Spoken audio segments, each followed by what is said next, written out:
할렐루야. 예. 많이 피곤하시죠? 매일 또 낮에 일하시고 또 이렇게 밤마다 모이는 게 쉽지 않은데 그래도 하나님께서 말씀을 통해서 새 힘 주시고 또 잘 이겨낼 수 있도록 힘 주시리라 믿습니다. 우리가 어제는 로마서 1장 18절부터 3장 20절까지 해서 우리 모두가 죄인이다. 육체로 율법을 온전하게 지킬 사람은 아무도 없다. 그래서 이방인도 죄인이고 유대인도 죄인이 서로가 서로를 비방할 게 아무것도 없습니다. 우리 모두가 다 죄인이라는 거예요. 그래서 뭐가 필요합니까? 3장 21절부터 4장까지 복음이신 예수 그리스도가 필요하다는 거예요. 하나님께서 이 복음이신 예수 그리스도를 우리에게 보내주셔서 은혜를 베풀어 주셨죠. 우리 어제 예수님이 우리에게 베풀어 주신 은혜 두 가지에 대해서 말씀을 나눴어요. 그 첫 번째가 뭐예요? 속량. 이것이 구속이라는 단어라 그랬죠. 우리는 도저히 하나님의 은혜를 받을 수 있는 그런 자격이 있거나 무슨 근거가 있는 사람이 아닌데 죄의 종노릇하던 우리를 위해서 예수님께서 자신의 생명을 바쳐서 갚을 수 없는 큰 값을 지불해 주셔서 우리를 몸값을 지불해 주시고 예수님께서 그 피값으로 우리를 사셨습니다. 우리가 얼마나 존귀한 존재인지 우리에게 그 정도의 하나님 당신이 십자가에서 죽으시는 그 은혜를 베푸셨는데도 하나도 아깝지 않은 그렇게 우리를 존귀한 존재로 주님께서 사주신 거죠. 두 번째로는 예수님이 화목제물 되셨다. 이제 힐라스테리온이라는 단어를 써서 예수 그리스도의 보혈의 피가 저주받아 마땅한 하나님의 진노받아 마땅한 우리 죄 위에 피가 뿌려졌어요. 그 피로 우리를 덮어주신 거죠. 그래서 우리를 하나님께서 예수님의 피로 우리를 보시니까 우리를 의롭다 인정해 주신 거죠.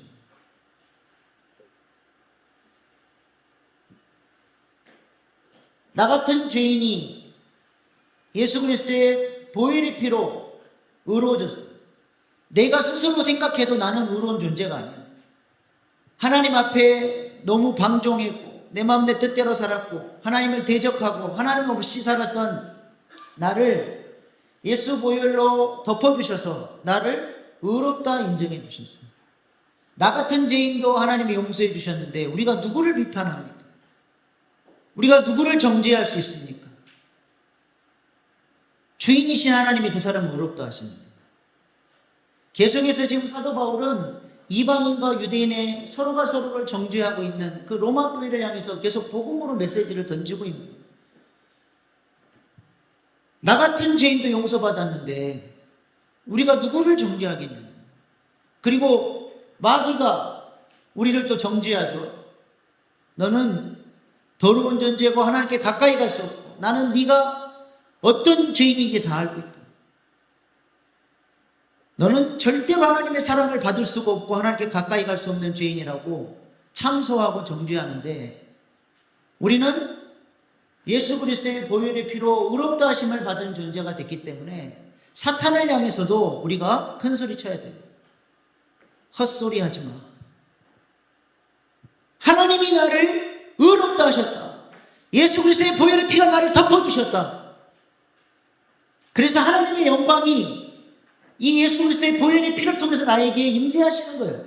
내가 하나님의 성전이 되고 거룩한 존재가 되고 하나님께서 귀하게 여기시는 그런 존재가 된 것입니다. 사탄의 음성에 휘둘리면 안 돼요. 사탄이 우리를 정죄할 때 우리는 뭘 기억해야 돼요? 예수 그리스도의 보혈의 피를 기억하고 그 사탄의 정죄의 참소의 소리를 거절할 수 있어요. 그게 믿음이에요. 내 스스로 내가 그렇게 거룩하게 안 느껴져도 예수님이 나를 위해서 그렇게 의롭다 말씀하시니까 그것을 믿는 거예요. 그래서 이렇게 이 베푸신 이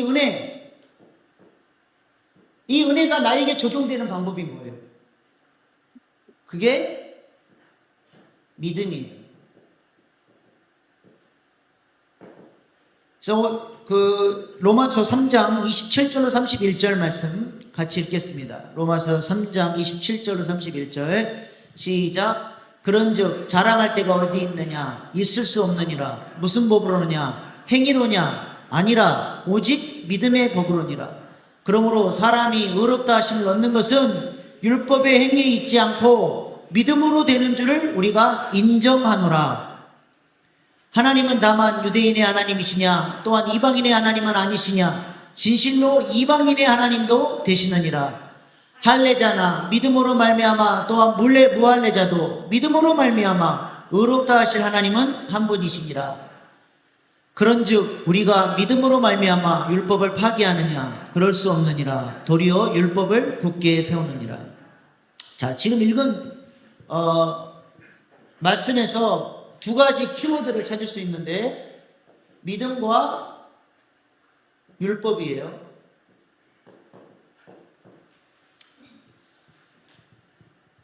믿음은 뭐냐?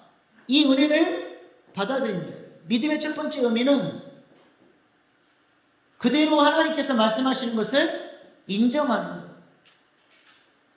예수님의 보혈의 피로 너를 의롭다, 존귀한 존재다 말씀하신 것을 그대로 내가 받아들이는 거예요.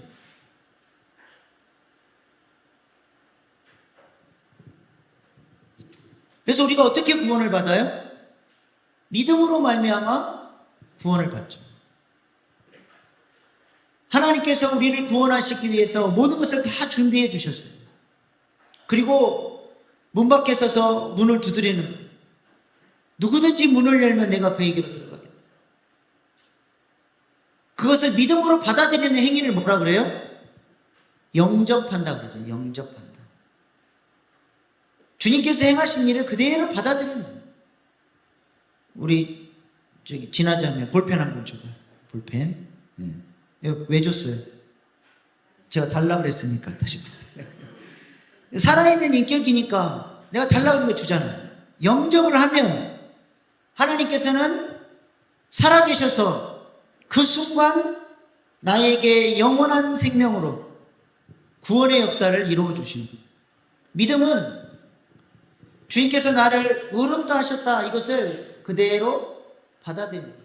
예수를 구주로 그대로 받아들이는 것입니다. 두 번째로 믿음은 그리스도와의 연합을 의미합니다. 영어 단어 believe, 믿다라고 하는 단어는 원래 전치사가 필요 없는 단어예요. 근데 꼭 believe 옆에 in이라고 하는 전치사가 따라 붙습니다. I believe in Jesus. 왜 이렇게 쓰냐면 히라보에서 그렇게 쓰기 때문에 그냥 관용적으로 영어도 그대로 받아들여서 전치사에 있었어요. 그 말은 뭐냐면 내가 예수님을 믿는다는 것이 뭐냐면 예수 안에서 예수 그리스도를 믿는다는 거예요. 이 말은 내가 그리스도와 연합된, 내가 그리스도 안으로 들어가서 그리스도와 일치가 되고 하나가 됐다는 거예요.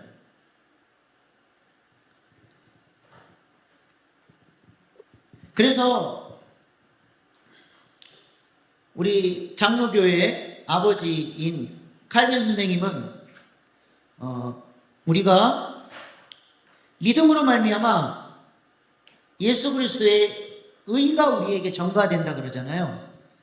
이것을 결혼으로 설명을 해요. 여러분 그 결혼할 때 아무나 하고 하지 않고 이렇게 조건도 보고 성품도 보고 이렇게 다 보잖아요. 왜 그래요? 내가 결혼할 대상이 부요한 많은 것을 갖고 있으면 결혼과 동시에 그것은 그 사람의 것이 아니라 곧 내 것이 돼요. 이게 결혼을 통해서 하나가 되기 때문에 이제 이 집 남편 재산, 아내 재산 따로따로가 아니라 하나가 됩니다. 우리가 예수님을 믿음으로 그리스도와 연합하면 예수님이 갖고 있는 의가 누구 것 되는 거예요? 내 것 되는 거예요. 예수님 안에 있는 칭의와 성화, 이 두 가지, 이것을 즉각성이라고 그래요. 믿음에 예수님을 받아들이는 순간 우리의 존재가 죄인에서 의인으로 바뀌어요. 하나님의 자녀가 된다는 거예요. 그리고 예수님이 갖고 있는 이 성화의 의도 우리에게 오는데 이것은 이제 점진적으로 이루어져 가는 거죠. 이 부분은 우리가 로마서 6장, 7장, 8장에서 이 의가 어떻게 이루어져 갈 것이냐를 다루는 거예요. 그래서 예를 들어서 우리는 과거에 이런 존재였어요. 존재가 갖고 있는 특성이 있거든. 제가 여기다가 볼펜 올리면 어디로 떨어질까요? 이쪽으로 떨어지지 절대 반대쪽으로는 안 떨어지겠죠. 우리의 존재는 죄밖에 나올 수밖에 없는, 죄를 지을 수밖에 없는 그런 존재였어요. 근데 예수님의 의로 말미암아 우리는 어떤 존재가 됐어요? 전혀 새로운 피조물, 예전에는 한 번도 그렇게 해본 적이 없는 새로운 존재가 됩니다. 그래서 이 존재 안에서는 예전에 한 번도 나올 수 없었던 열매가 나오는 거예요. 근데 문제는 뭐냐면 이런 존재가 이렇게 은혜로 말미암아 바뀌긴 했는데 이제 각도의 문제지. 각도. 바뀌긴 했는데 이 정도면 볼펜이 굴러가요, 안 굴러가요? 신앙이 성장하지 않았기 때문에 아직 열매가 안 나오는 거예요. 그래서 점진적으로 주님 닮은 모습으로 점점 변화될 때 새로운 열매가 우리의 삶 가운데 맺혀지는 것이죠. 그래서 그리스도와 연합함으로써 예수님의 의가 우리에게 전가가 되는 것이고, 또 그리스도와 연합됐다라고 하는 것은 또 뭘 의미하냐면 우리는 율법의 요구를 다 이룰 수가 없어요. 율법을 따라설 수가 없어요. 근데 내가 그리스도와 딱 연합되는 순간 예수님은 율법의 완성자잖아요. 율법을 온전히 성취하시는 분이 예수님이에요. 그래서 예수님이 율법을 다 성취하신 그것을 하나님은 내가 성취한 걸로, 우리가 예수님께 딱 달라붙어서 예수님이 성취해 놓은 것이 마치 우리가 성취한 것으로 하나님을 봐주신다는 거예요. 이게 왜 중요하냐면 하나님은 어떤 분이세요? 하나님은 언약의 하나님이에요. 그래서 그 하나님이, 언약의 하나님의 이름이 뭐예요? 여호와죠. 여호와. 하나님이 이스라엘 백성들과 언약을 맺었어요. 언약은 쌍방간의 관계입니다. 자, 하나님은 언약을 통해서 뭘 약속하셨어요? 내가 너희를 공급하고 인도하고 보호하고 승리케 하고 기도에 응답하겠다 등등 하나님께서 우리에게 주실 수 있는 모든 복들을 약속을 하셨어요. 사람은 하나님께 뭘 약속했어요? 율법의 말씀이 정리된 게 십계명이고 그 십계명이 정리된 게 하나님 사랑, 이웃 사랑이죠. 그래서 율법의 완성은 사랑이에요. 결국 이게 사랑인데 우리가 이 율법을 잘 지킬 때 이 하나님과의 올바른 언약 관계가 잘 형성이 돼서 이 하나님께서 주시겠다고 약속하셨던 이 복들이 우리 가운데 임하게 되는 거예요. 예수님으로 말미암아 하나님께서 우리를 어떻게 보신다고요? 모든 언약을, 율법을 다 지킨 자로, 성취한 자로 봐주시니까 하나님과 우리는 어떤 관계가 맺어져요? 올바른 관계가 자동적으로 맺어지고 하나님이 약속하셨던 이 복들이 예수 그리스도와 연합함으로써 우리 삶 가운데 쏟아지는 거예요. 그래서 이것을 의라고 하잖아요. 하나님의 의가 예수님을 통해서 우리 가운데 전가됐는데 그 의는 디카이오슈네라고 하는데 관계적 의를 말해요. 관계적 의. 올바른 관계를 통해서 우리가 의가 우리 가운데 전수됨으로써 하나님이 우리에게 주시고자 하시는 이 모든 복들이 우리 가운데 쏟아지는 거예요. 우리가 이 은혜를 받은 거예요. 그것이 믿음으로 이루어졌다는 거예요. 믿음으로 주님께서 나를 의롭다 말씀하시면 내가 그대로 받아들이고 하나님 자녀라고 하는 사실을 믿고 그리스도와 연합해서 하나님과의 올바른 관계성 속에서 하나님이 주시는 복을 받아 누릴 수 있는 비결이 뭐냐? 믿음이에요.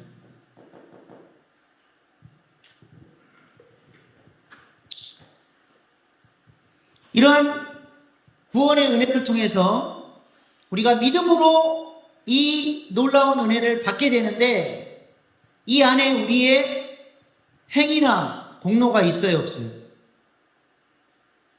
예? 우리의 행위나 공로가 있습니까, 없습니까?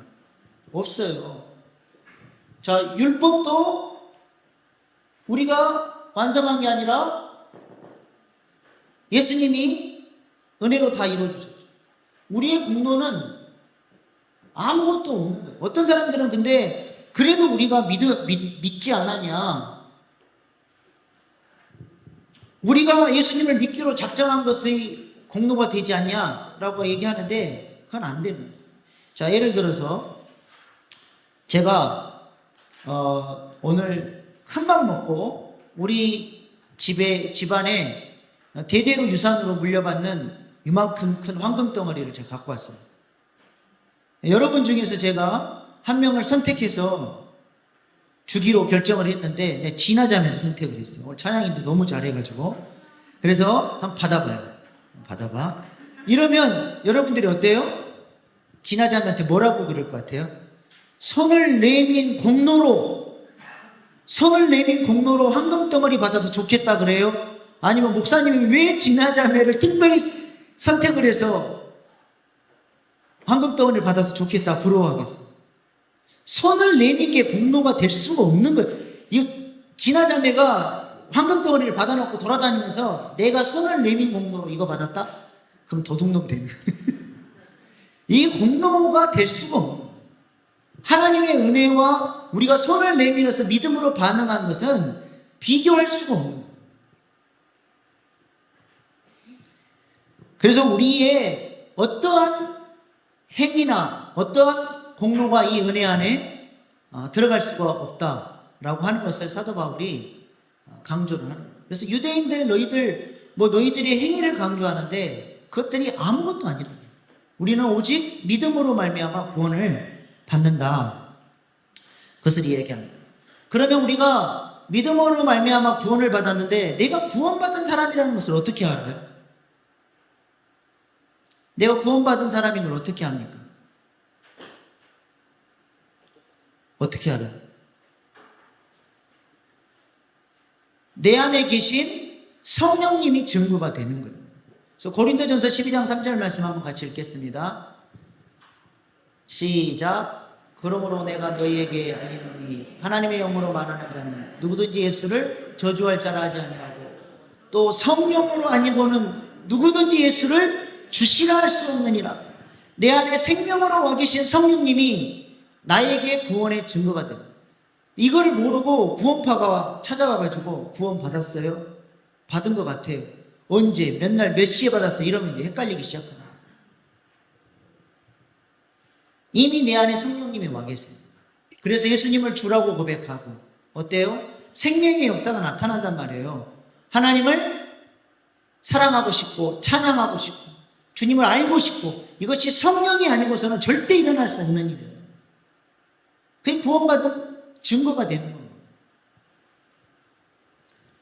몇 주 전에 청소년부에서 그런 질문이 나왔어요. 목사님, 내가 한번 구원을 받고 이제 천국 가는 백성으로 딱 하나님이 나를 선택해 주셨으면 이제 그때 이후로는 그냥 막 내 마음 내 뜻대로 막 살아도 천국 가는 건가요?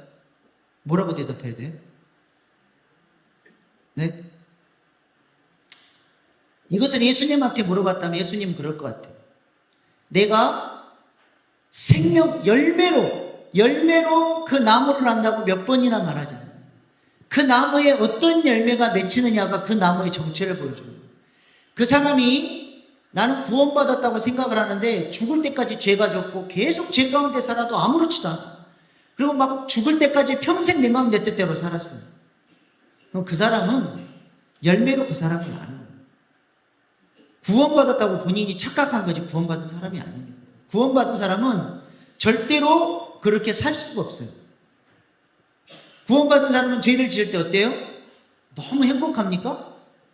잠깐은 그렇죠. 그러나 너무 괴로운 거예요. 내 안에 계신 성령님, 내 안에 계신 생명이 있기 때문에 나는 절대로 그렇게 살 사람이 아니야. 내 마음속에 나는 주님 뜻대로 살아야 되고 주님께서 기뻐하시는 일을 살아야 되는데 내가 그렇게 살지 못하는 것 때문에 내가 괴로운 거예요.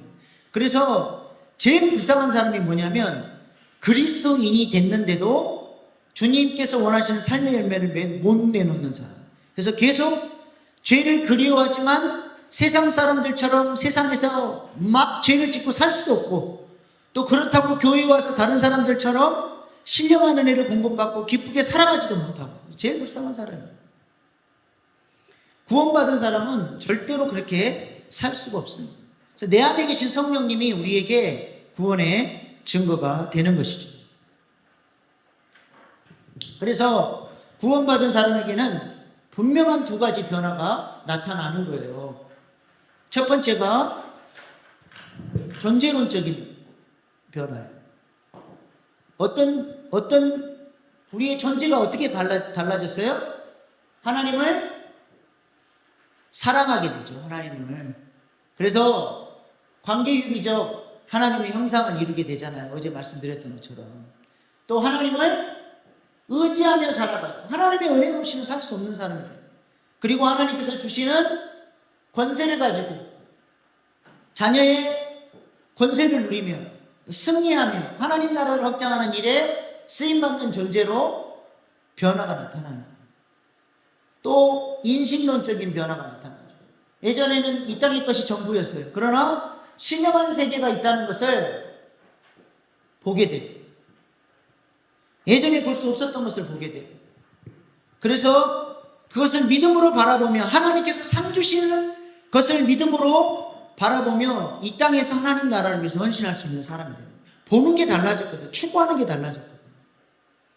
그래서 믿음의 조상들이 이 신령한 세계가 있는 것을 보고 믿음으로 하나님 나라를 위해서 헌신하고 살았잖아요. 분명한 변화가 나타나는 이것이 바로 믿음의 능력인 것입니다. 이제 로마서 4장으로 넘어가겠습니다. 사도 바울은 율법 외에 하나님의 의 예수 그리스도가 우리가 믿음으로 말미암아 이 의를 얻을 수 있다라고 이야기를 해요. 근데 유대인들은 율법을 지킬 때 의로워진다고 믿잖아요. 근데 사도 바울이 자기들이 알고 있는 것과 다른 주장을 합니다. 율법 외에 다른 의가 나타났다.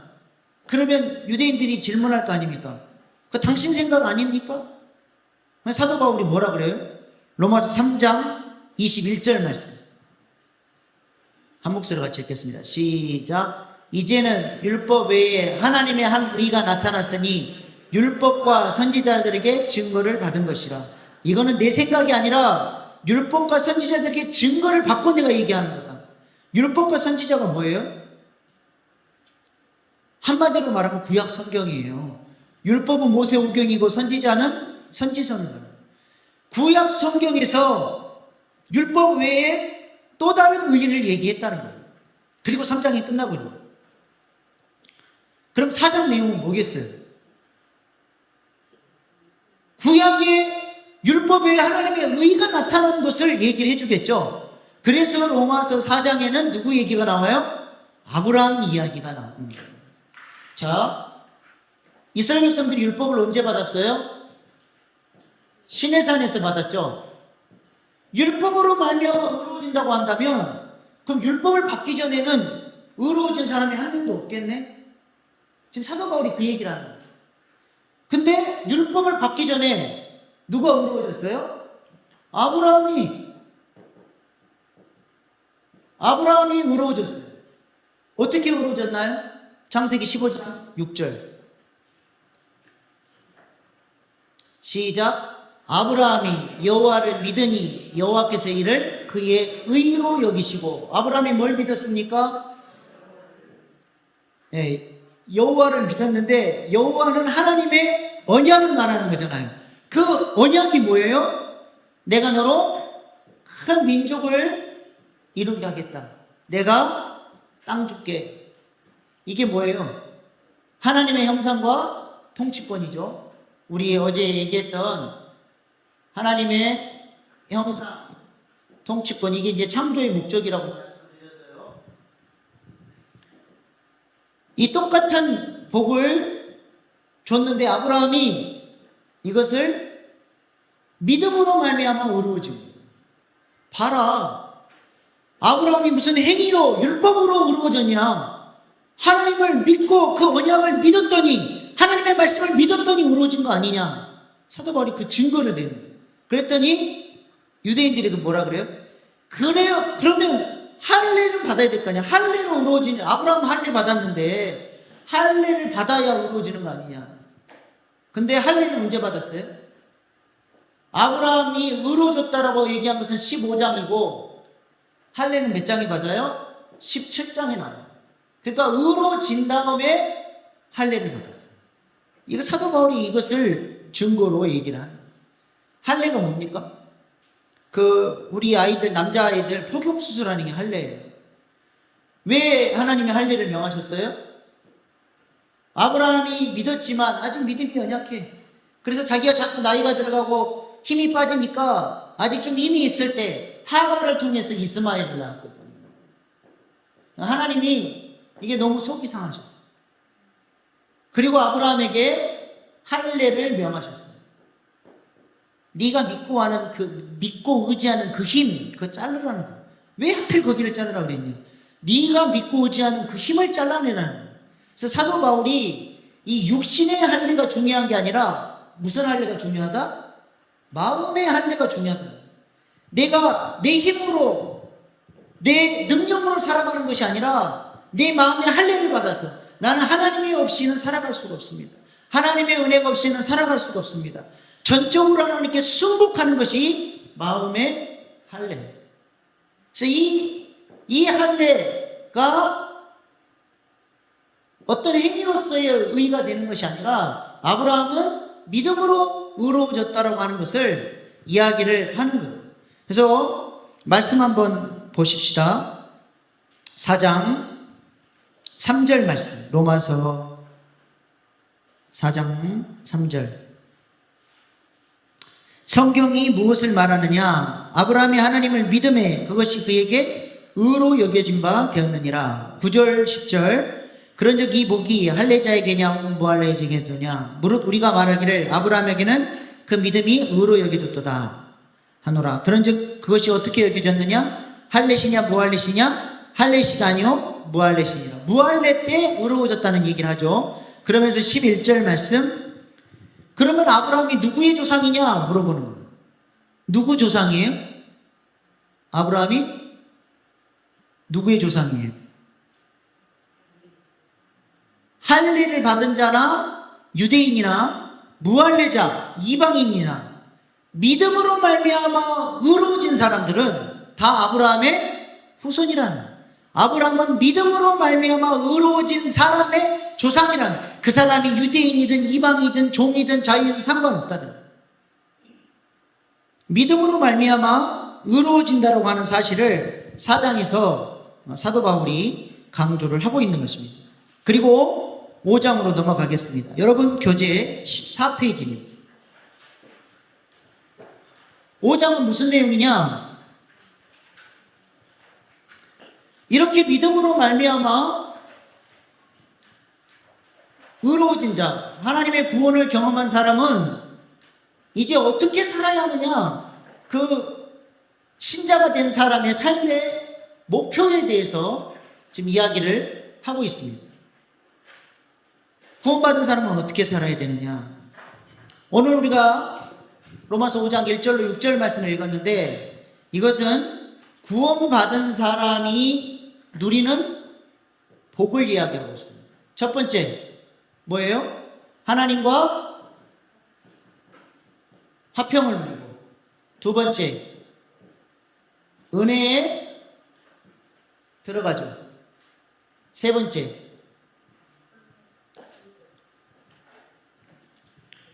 하나님의 영광을 바라고 즐거워하고, 네 번째 환난은 인내는, 인내는 연단을, 연단은 소망을 이루는 줄 아멘이라. 연단 가운데서 아버지께서 부어주시는 사랑으로 말미암아, 로마서 5장 5절에 아버지가 보여주신 사랑의 능력으로 연단 가운데 소망을 이뤄가는 사람이 된다는 거예요. 이게 구원받은 사람의 특징이라는 것이죠. 화평을 누린다. 이건 뭐예요? 우리가 과거에는 하나님과 원수됐던 사람들이에요. 에베소서 2장 1절로 3절 말씀, 우리가 과거에 어떤 존재였는지 한번 보십시다. 시작. 그는 허물과 죄로 죽었던 너희를 살리셨도다. 그때 너희는 그 가운데서 행하여 이 세상 풍조를 따르고 공중 권세 잡은 자를 따랐으니 곧 지금 불순종의 아들들 가운데 역사하는 영이라. 전에는 우리도 다 그 가운데서 우리의 육체의 욕심을 따라 지내며 육체와 마음에 원하는 것을 하여 다른 이들과 같이 본질상 진노의 자녀였더니, 하나님과 원수됐고 하나님의 진노를 받는 사람들인데 세 가지 특징이 뭐예요? 숙제 검사를 안 했다. 요거 딱 보니까 숙제가 생각이 나요. 해보셨어요? 다 까먹으셨구나. 제가 어제 세 가지 찾으라고 그랬잖아요. 여기 또 나오네. 에베소서 2장 1절 3절에 세상 풍조를 따라 살고, 그 다음에 공중 권세 잡은 자, 마귀가 좋아하는 일을 따라서 살고, 육체의 정욕을 따라서 살았다는 거예요. 이렇게 하나님과 원수됐던 우리가 이 세 가지가 다 죄죠. 이 죄에 대해서 예수님께서 그 피를 뿌려서 덮어주심으로 말미암아 우리를 하나님과 아름다운 관계, 올바른 관계를 맺게 해주셔서 하나님이 우리에게 주시고자 하시는 그 모든 복, 인도하시고 공급해 주시고 사랑해 주시고 기도에 응답해 주시고 하는 이 모든 복을 받아 누릴 수 있는 화평을 누리게 해주십니다. 이것을 칭의라고 해요. 여러분 그 도표 나오죠? 이것은 과거적 구원. 우리는 이미 구원을 받았어요. 그 다음에 우리는 은혜에 들어갔어요. 이것은 성막을 말하는 거예요. 성막을. 지금 사도 바울이 성막을 염두에 두고 은혜 안에 들어갔다. 예수님이 지성소 휘장을 십자가에 달리시면서 찢어주심으로 우리는 은혜의 보좌 가운데, 지성소 가운데 나아가서 하나님의 영광을 경험할 수 있는 은혜를 허락해 주셨어요. 이 은혜는 우리가 현재적으로 받아 누리는 거죠. 그래서 이것을 성화라고 해요. 뜰만 밟는 수준이 아니라 번제단에서 우리가 예수 그리스도의 십자가의 보혈의 은총을 경험했다면 이제는 주님께서 열어주신 그 길을 향해서 나아가야 돼요. 성소를 지나서 지성소까지 나아가서 하나님의 영광을 더욱 깊이 경험하는 존재로 나아가야 하는 것을 말씀해주고 있습니다. 그래서 지성소의 영광을 누리고 이 성화된다고 하는 것은 두 가지를 의미하죠. 우리가 신부가 되는 거예요. 그리스도의 주님을 닮아가는 존재가, 그리스도의 아버지의 영광 가운데를 가까이 가면 갈수록 우리는 거룩한 그리스도의 신부로 주님을 닮은 수준으로 성장해 가는 거예요. 그래서 우리 가끔 이렇게 청년들끼리 보면은 그런 생각이 들어요. 이 자매하고 저 청년하고 둘이 사귀면 좋겠다 해서 소개를 하면 반응들이 어떤지 아세요? 목사님, 날 뭘로 보시고 저런 것을 갖다 들이대십니까?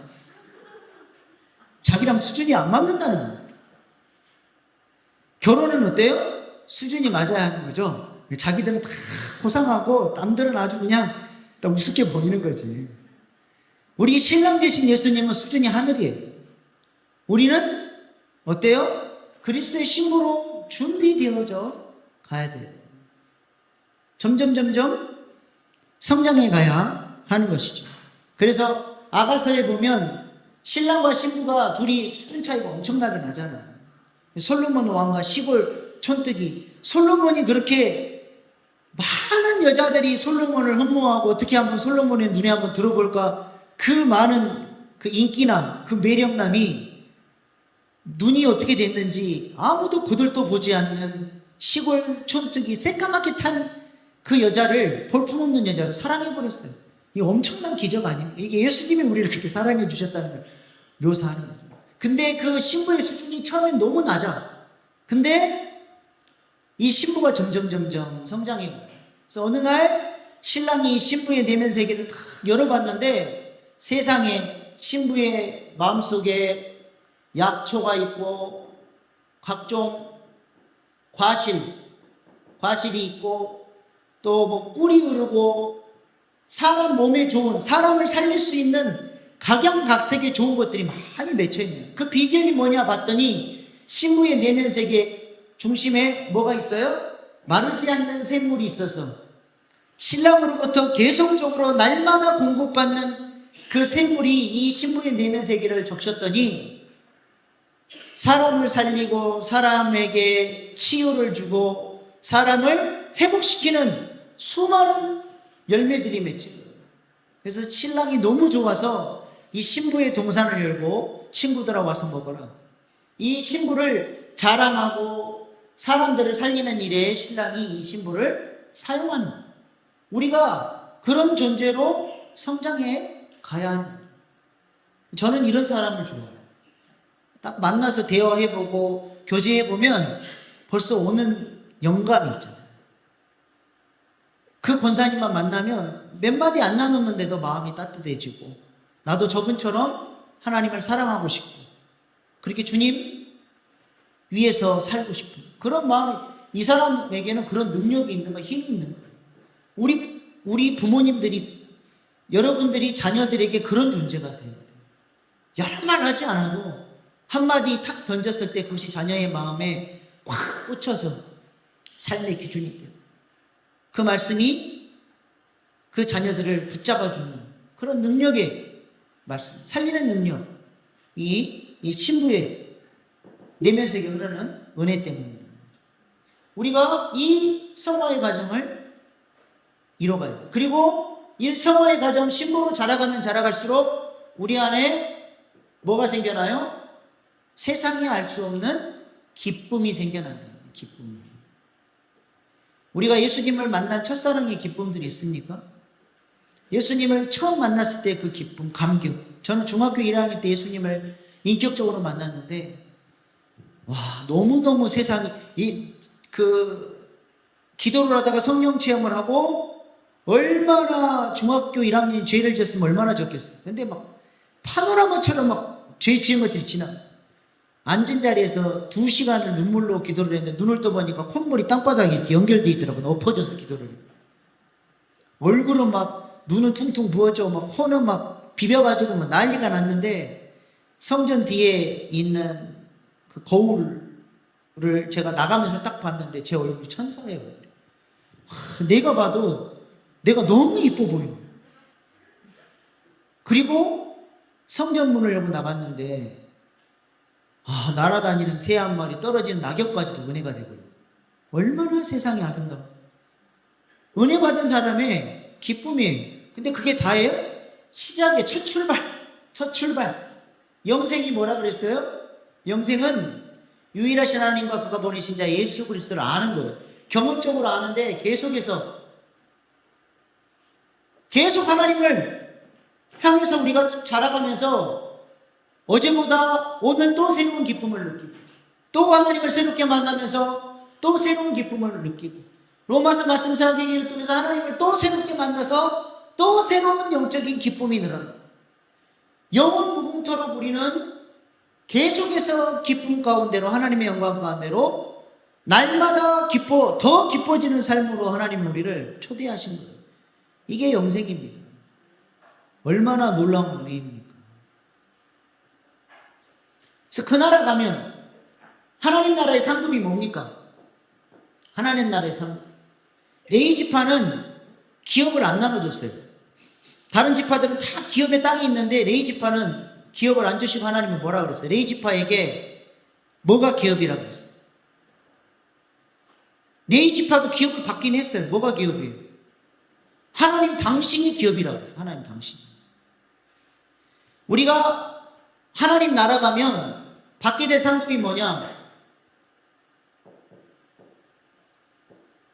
이게 성막인데 이 성막이 하늘의 모형이래요. 천국 간다고 다 똑같이 하나님을 누리는 게 아니라 뜰의 수준이 있고 성소의 수준이 있고 지성소의 수준이 있대요. 이 땅에서부터 지성소의 수준을 누리는 사람은 그 나라 가서도 하나님을 지성소의 수준으로 누리는 거고, 뜰만 막는 수준은 그 나라 가서도 뜰의 수준이에요.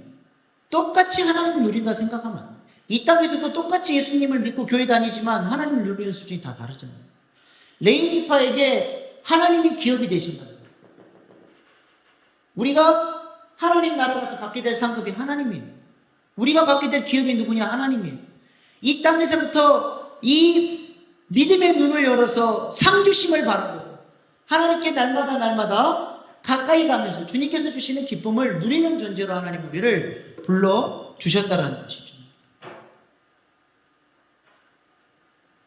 그 다음에 세 번째로 영광을 바라보고 즐거워하는 거죠. 이것은 미래예요, 미래. 영화의 구원이라고. 그래서 우리는 구원을 이미 받았고, 우리는 지금도 구원을 받아가고 있고, 우리는 앞으로 구원을 받을 존재. 이것을 구원의 삼시제다. 구원을 받았고 그걸로 끝나는 게 아니라 현재적으로 구원을 이루어가고 앞으로 우리가 영화에 달고 하나님의 영광을 바라고 즐거워하는.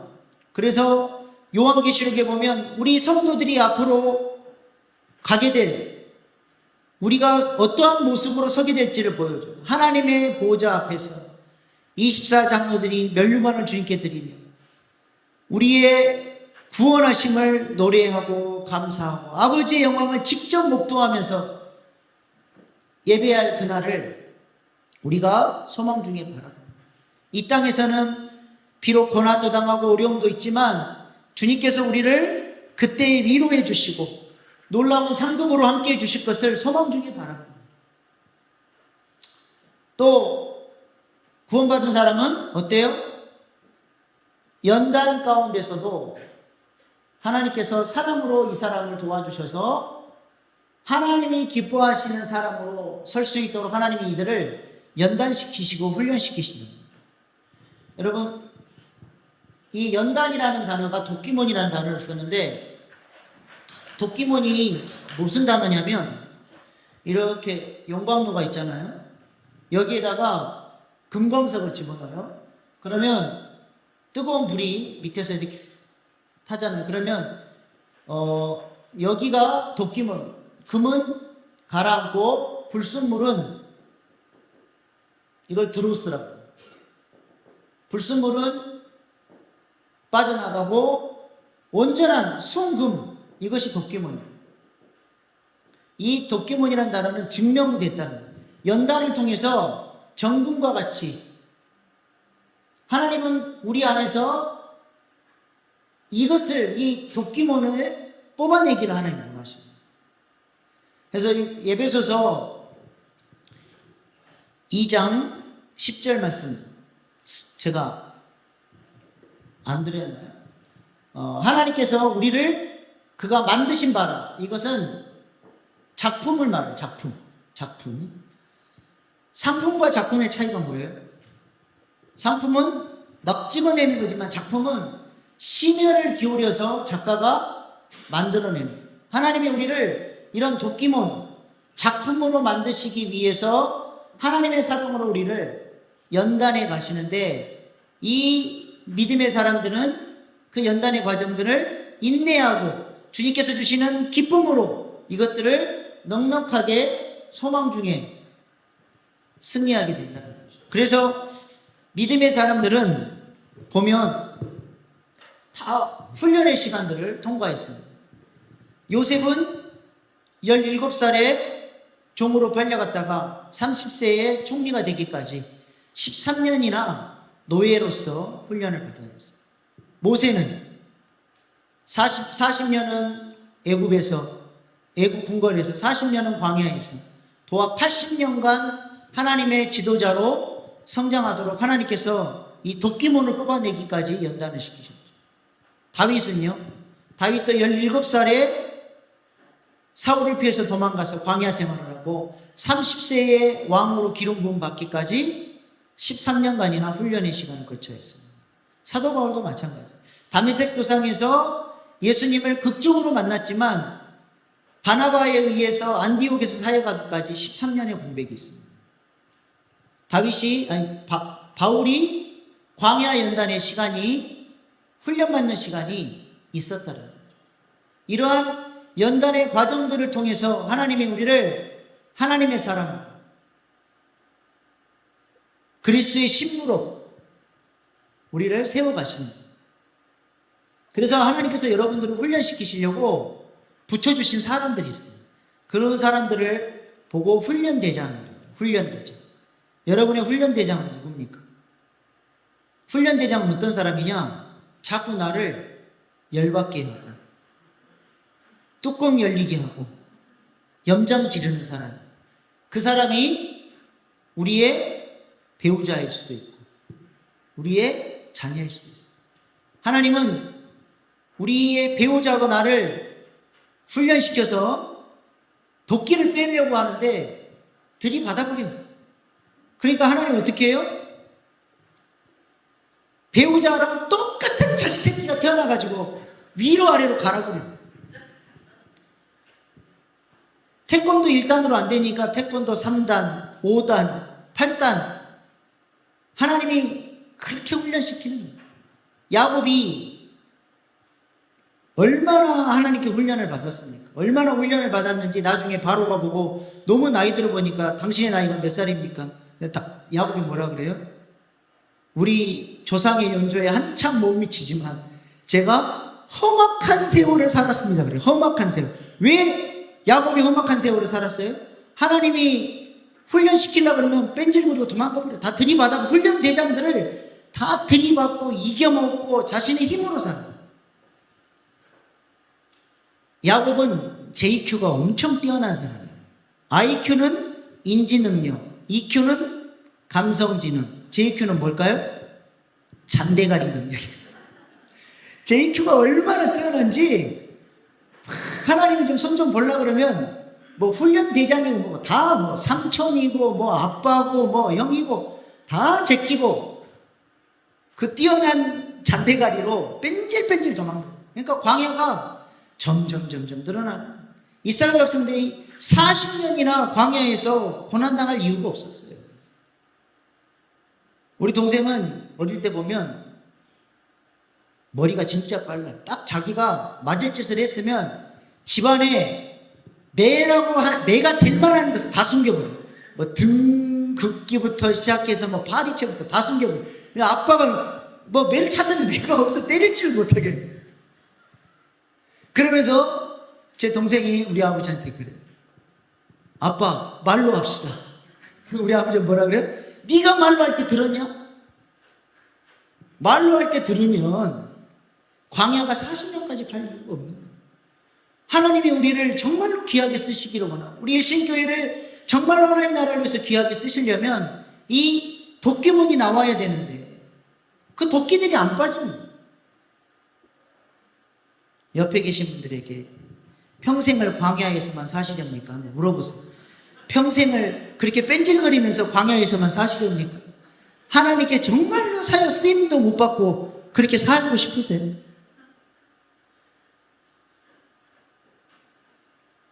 훈련대장들을 잘 섬기시기 바랍니다.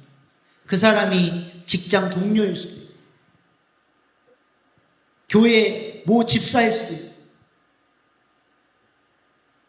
옛날 성질대로 그 사람들이 나를 들이받고 충동질하면, 옛날 죽여라 죽여라 같이 죽자 뭐 이랬던 사람이 예수 복음을 깨닫고 주님께서 나에게 은혜를 주시고 사랑을 주시고 나를 신부로 단련해 가시는 그 과정을 밟아가는 사람은, 옛날에는 죽여라 죽여라 했던 사람이 뭘로 바뀌어요? 죽여라 해서 주여 주여로 바뀌는 거예요. 그 사람 때문에 새벽기도 나와서 금요기도에 나와서 주여 주여 부르짖으면서 기도하면서 그 사람을 품기 위해서, 용서하기 위해서, 사랑으로 보듬기 위해서 기도하는 거예요. 그러면서 우리 안에 있는 죄성들이 빠져나가요. 그렇게 훈련이 되면 훈련 대장은 하나님께서 알아서 처리를 해주세요. 그 인간을 변화시켜 주시든지, 아니면 다른 곳으로 옮겨 주시든지, 아니면 내가 너무 성장해서 그것이 내게 전혀 문제가 되지 않든지. 하나님은 우리를 작품으로 세우시기를 원하십니다. 그래서 미켈란젤로가 아름다운 다윗상을 조각했잖아요. 많은 사람들이 물어요. 어떻게 이렇게 아름다운 다윗상을 조각했냐. 근데 뭐라 그랬어요, 미켈란젤로가? 바위 속에 다윗이 들어있길래 다윗 아니고 쪼아냈더니 다윗이 나왔대요. 하나님이 우리의 모습 속에서 뭐가 보여요? 하나님의 형상이 보이는 거예요. 하나님의 형상 아닌 것들을 쪼아내다 보니까 정으로 깨고 샌드페이퍼로 갈고 불에 넣고 죽겠다고 어성이지만, 그 연단의 과정들을 주님께서 주시는, 날마다 보여주시는 은혜 안에 머물면서 신부로 성장해가는 그 성화의 과정을 밟아가다 보면 나도 모르게 작품이 나옵니다. 하나님의 형상이 우리의 모습 속에서 이루어져 가는 것입니다. 하나님은 우리를 그런 작품으로 세워서 하나님 나라를 위해서 사용하시기 원하십니다. 우리 신교회를 그런 교회로 세우시는 것이 하나님의 소원인 것입니다.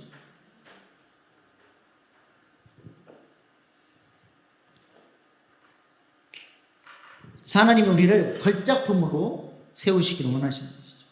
그러면 5장을 정리하고 마치겠습니다.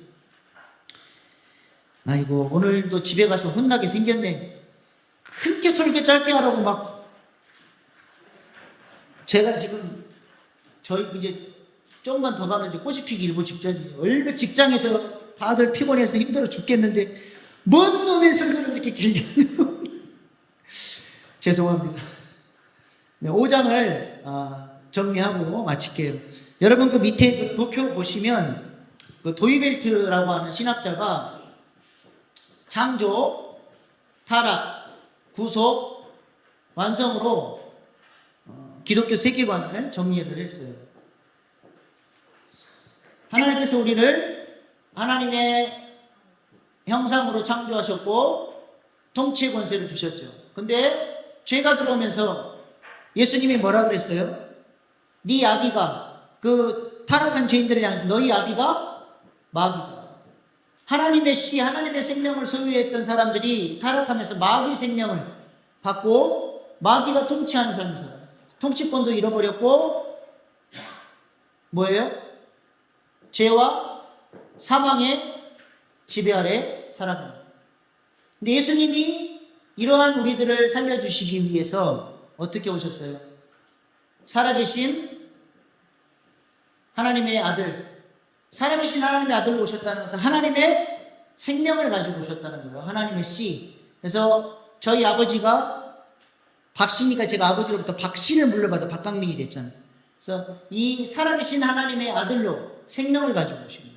이것을 우리에게 주신 거예요. 이것이 바로 영생이에요. 또 그리스도로 오셔서 우리에게 기름 부어주셔서 우리도 왕으로, 제사장으로, 선지자로 살아가도록 해주셨죠. 그래서 왕으로서 어둠의 권세와 싸워 이길 수 있도록, 제사장으로서 믿음이 연약한 지체들을 위해서 중보하고 사랑으로 품고, 선지자로서 하나님의 말씀을 증거하고 간증하는 자로 살아가도록, 이렇게 사역하도록 기름 부어주셨고, 우리에게 주신 이 생명은 어떻게 돼요? 점점 자라서 우리가 그리스도의 편지가 되고 향기가 돼야 돼요. 이것이 로마서 5장에서 말하는 신자의 두 가지 목표예요. 내게 주신 이 영생이 신부로 자라고 성장해서 그리스도의 편지가 되고 향기가 되고 하나님 나라의 맛보기가 되는, 나를, 내 삶을 통해서 뭐가 보여지는 거예요? 예수 그리스도가 보여지는 삶. 그래서 이 하나님 나라의 맛보기의 삶을 통해서 계속해서 생육하고 번성하고 충만해지는 이 하나님의 생명이, 하나님의 형상이 생육하고 번성하고 충만해지는 일에 우리가 쓰임받아요. 우리에게 주신 이 통치권을 가지고 하나님 나라를 아름답게 세워가는 일을 위해서 우리에게 기름 부어주셔서 우리도 왕같은 제사장으로 쓰임받아요. 이것이 5장의 목적이에요. 그리고 완성 요한계시록에 가면 하나님이 두 가지를 심판하시죠. 씨가 있냐? 하나님이 추수하시는 거예요. 하나님의 씨를 가진 사람들을, 하나님의 백성들을 추수하시고, 새 예루살렘 성에서는 우리에게 주신 자원들을 가지고 어떻게 살았는지, 기초석에는 12 제자의 이름, 문에는 12 사도의 이름이 기록되어 있다고 그랬죠. 12 제자들은 뭐 했어요? 교회 세우는 일에 기초석과 같이 다 숨겨 있어요. 또 12 사도들을 통해서, 12 지파를 통해서 이스라엘 백성이 만들어지잖아요. 문의 역할을 합니다. 그래서 이 두 가지, 씨와 우리에게 주신 기름 부으심과 이 땅의 자원으로 어떠한 삶을 사는가를 요한계시록에서 하나님이 우리에게 심판하십니다. 그래서 로마서 5장은 이 두 가지 목적을 우리에게 제시를 해주고, 로마서 6장, 7장, 8장은 어떻게 하면 우리가 그리스도의 편지로 향기로 성장해 갈 것인지, 어떻게 하면 우리의 삶이 성화될 것인지, 어떻게 죄를 이길 것인지, 어떻게 성령의 인도를 따라 살 것인지를 우리에게 가르쳐 주십니다. 기대가 되십니까? 네. 그래서 이제 오늘도 중요한데 이제 내일 모레는 더 중요해요. 왜냐하면 실제적인 우리 그리스도인들의 삶의 목표를 어떻게 이루어가는지를 가르쳐 주기 때문에 그렇습니다. 오늘은 이렇게 하겠습니다.